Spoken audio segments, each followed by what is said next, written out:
expecting it. I actually did a repeat last year. I won the last 2 classes in Harrisburg and was champ, and then came here and won this first class. So that was really exciting. I tried to tell myself now, you're not going to win everything. Like, you might have a rail down, you know, don't let it be defeating. But my horse jumped amazing, and he's definitely a tremendous horse, and I'm really, really lucky to have him. He tries his heart out, you know, good days and bad days. He's always there for me, and I really trust him. We have a really good partnership, so it's exciting when we do well. Yeah. Now, how long have you had him for? I've had him for a year. I actually got him in May last year, and at that time Banana was my main ride, the one that I did last year here. And she took me to a lot of places and did a lot of wonderful things, and I had a bunch of new horses coming in, and so she recently got sold, and that one stepped up for me, and he's been a tremendous, you know, smaller Grand Prix horse, amateur horse, anything I need him to do, he does it, so he's amazing. And I can't talk about him enough. He's honestly like the most amazing horse I've probably ever ridden. So talk about the course and your strategy in the jump off. Obviously there was a lot of long galloping. The course was actually pretty difficult tonight. As we saw, only 5 clean out of 23 of the top amateur horses in the country. A lot of wide oxers. You know, this ring is actually very difficult because it's long and short. So everything is off of a long gallop through the middle and then a short turn around the end. And with those big wide oxers, especially on a horse like mine, you have to be very careful that you get him there and he doesn't jump too high and scope out at the back of the oxer. So I just kept that in mind. It was actually a little tricky for me. My first round really wasn't my best round. He was kind of a little bit spooky, and I had to add in places that I didn't want to add in.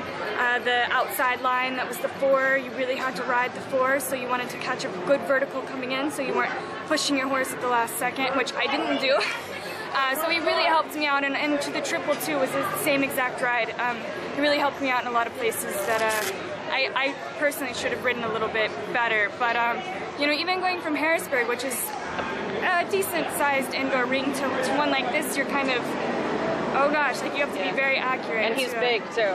He is big, and he's very spooky, like I said. So all of my turns where everyone else can get out and straight for 2 more, I don't have that luxury. So I have to really think on my feet. And in the jump off, you know, from my first jump to my second jump, I was really off the oxer, but he slipped a little, and I couldn't get him there in time. So I just kind of had to go with my gut and make it happen. And that's a lot of the task, I think, is to ride what you see and make it work for you and your horse.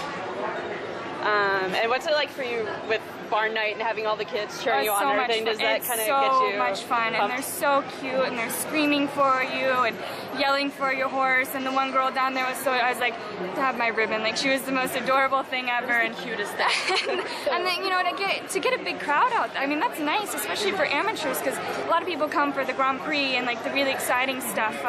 So I love riding for a big crowd. I'm all about the attention, especially when I win. So the ribbon, did you decide like in the spur of the moment? I did. No, I did. I actually, when I made my first pass, she was down there, you know, waving and saying hey and yelling for Vesuvius.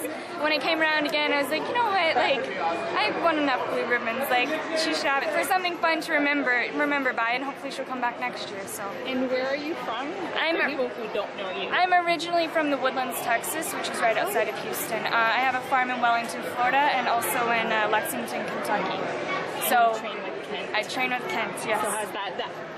It's amazing. Our barns are right across the street from each other in Florida, and he stays at my farm in Kentucky, and then we're off in Europe and Canada and stuff during the summer, so we're pretty much together all of the time. You say go all the time. Yeah, I actually got to hack him the other week. I was really excited. And then we actually own Voyer, his other Grand Prix horse, so it's a good team, like between him and Alex and Aaron Everett, my barn manager, and my parents, like we're all so close and so supportive of one another that when one person wins, we all win, so it's very exciting. And what do you do other than ride?